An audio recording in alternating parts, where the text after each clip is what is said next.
Hello everyone, this is Cherry Encinares. Today, tuturuan ko po kayo kung paano create an account sa MMM Global.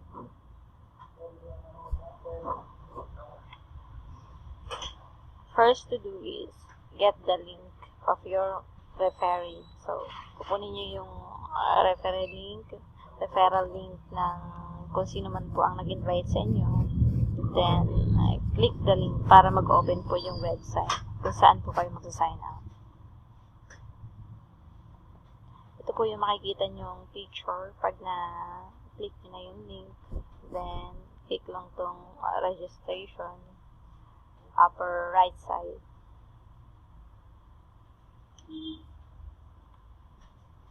And then, makikita nyo kung saan kayo mag-sign up. So, nakalagay dito, pangalan. So, ilagay po dito yung pangalan.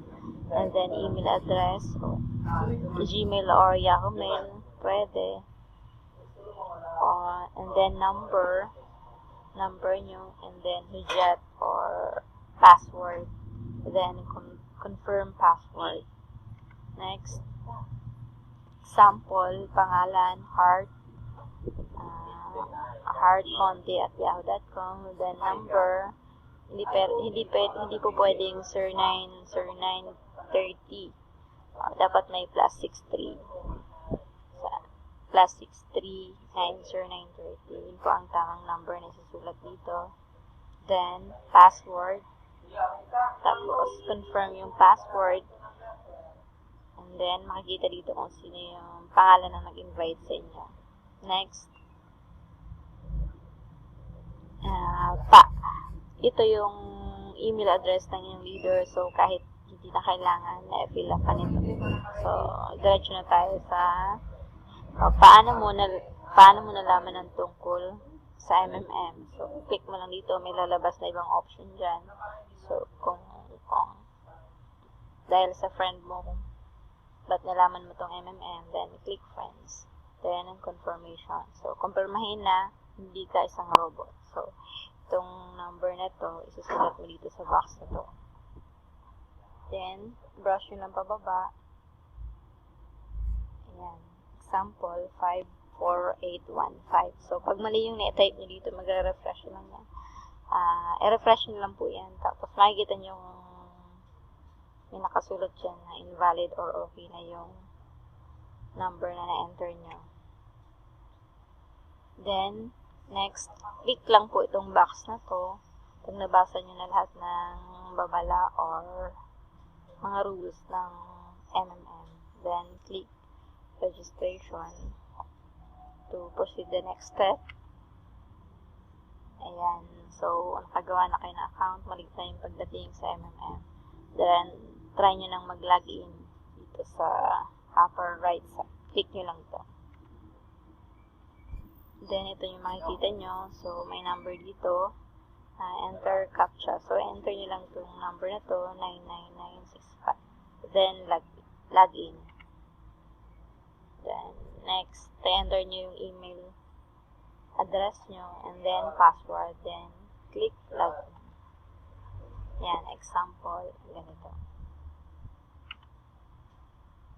And then, ito yung makikita nyong home ng MMM. Kita nyo dashboard, participant. Dito, kinukuha yung referral link. So, my page. Dito sa sign up yung information nyo. Extra. So, 20 to 100% possible income. Then, Mabro, dito na monitor yung kung nag-growth yung pera na nilagay nyo. Then, account. So, provide help, then get help. So, click nyo lang ito pag magpo-provide ka ng help or get help. So, ayusin muna natin yung account nyo para ma-register nyo.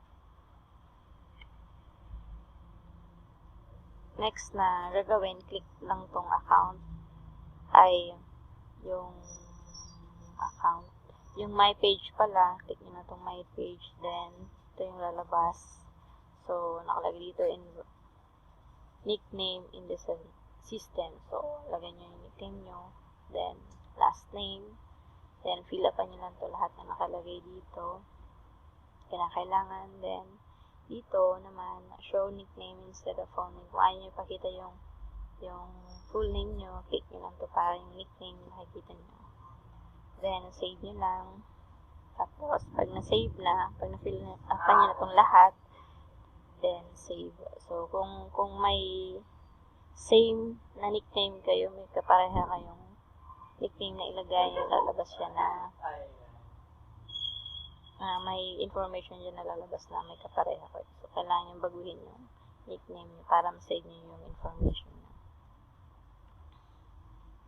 Yan, for example, ito. Fill up.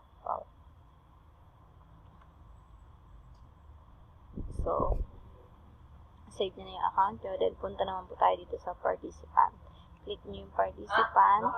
Tapos, lalabas dito. Show my referral link. So, click nyo lang ito para makita yung referral nyo.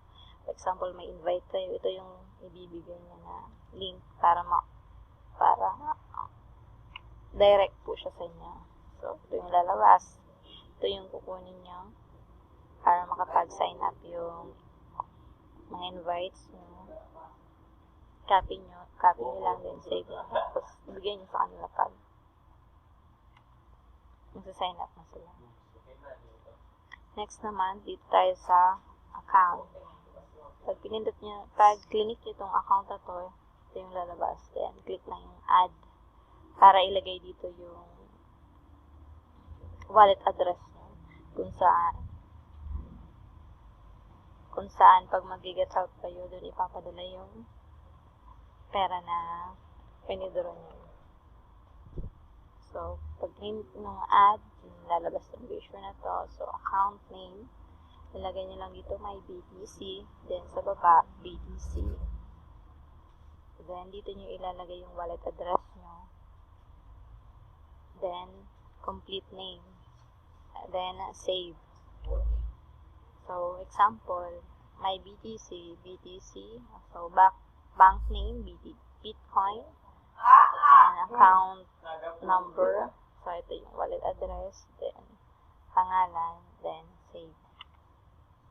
So, ito na yung nakikita nyo after ma-save yung account nyo. Next. So, yun lang po. Maraming salamat.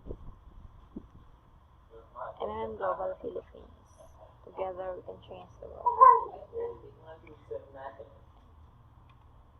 Guys, thank you for watching. So, I hope nakatulong po para sa inyo para makapag-sign up.